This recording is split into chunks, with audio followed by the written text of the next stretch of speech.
Just when you thought you had him, suddenly he was gone.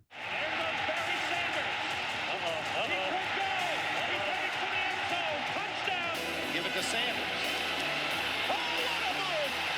Oh, my! Ladies and gentlemen, you are looking at the best. Barry Sanders' 10-year stretch is unmatched, and if it weren't for his abrupt retirement, he would have finished with the all-time rushing record. His list of accomplishments is endless. He sits second all-time in rushing yards per game at 99.8, behind Jim Brown. He rushed for over 1,500 yards in 5 seasons, more than any other player. But not only did he set records, his worst performances were still elite. He never averaged less than 81.5 rushing yards a game, nor averaged less than 4.3 yards per attempt in a season. That's better than most career averages of NFL running backs, and that's at his worst. His 5 yards per carry is already top 10, but what makes it even more impressive is that he also holds the record for most carries for negative yardage. He's also one of 8 players to surpass the 2,000 yard mark. What made it extra special was that he only amassed 53 yards in the first 2 games. So in 14 games he rushed for 2,000 yards, finishing with 2,053, and setting a record for most consecutive games with over 100 yards at 14. In the final game of that season, he needed 131 yards, but by the first half he only had 20. The thing is, you just need to keep feeding Barry. Eventually he'll break loose for a big run.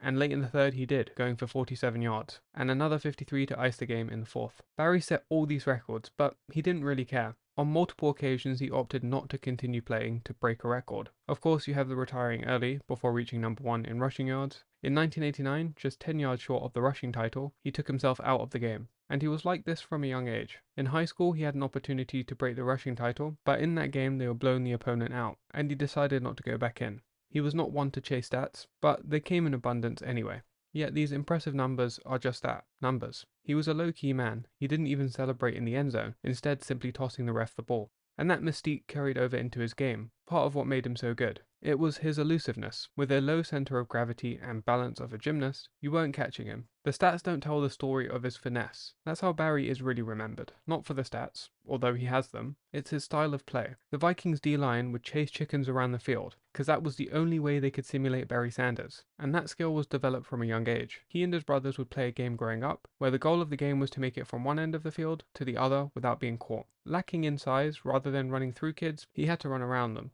Barry would go on to dominate high school and college, truly shining in 1988 when he rushed for over 2,600 yards and scored 39 touchdowns in 11 games. He was so hard to catch, people thought he was cheating. After evading most of the Vikings' defense, the head coach asked the refs to check his jersey had not been sprayed with silicone. He would stop, change direction, and be off again, all in a blink of an eye. I mean, watch him here, against the Cowboys, making something out of nothing. It looks like the play is going nowhere. He stops, hops back, then cuts outside and gets the first down. It's hard to describe the dominance of Barry, you just have to see it for yourself. When the Lions drew up the plays and gave linemen their blocking assignments, a free defender would be left. That's Barry's guy, the coaches would say. He was so good, they left an unblocked guy just for him. They could have left half the team unblocked. Barry was getting through. Unfortunately, he was stuck on an incompetent team. I mean, this franchise could have signed Joe Montana, but they thought he was too old. Bear in mind they had Rodney Peete at the time, who averaged 8 touchdowns and 10 interceptions from 1990 to 1994.